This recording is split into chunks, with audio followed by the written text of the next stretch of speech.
Russian military jets pounded locations in Syria Wednesday for the first time, targeting what Moscow said were Islamic State positions.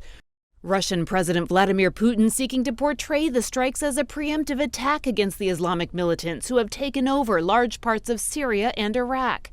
But U.S. officials cast doubt on that claim, saying Russians appeared instead to be attacking opposition groups fighting Syrian government forces, including some who have been supported by the United States. It does appear that they were in areas where there probably were not ISIL forces.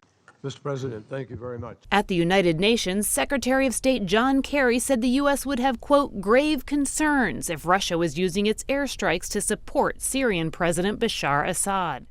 The United States supports any genuine effort to fight ISIL, but we must not and will not be confused in our fight against ISIL with support for Assad. Kerry promised the U.S.-led coalition would dramatically accelerate its efforts in Syria, and he called for an urgent start to military talks to prevent any conflicts. Meanwhile, on Capitol Hill, Arizona Senator John McCain denounced Russia's actions and criticized the Obama administration for not doing enough to halt Russian aggression. Into the wreckage of this administration's Middle East policy has now stepped Vladimir Putin.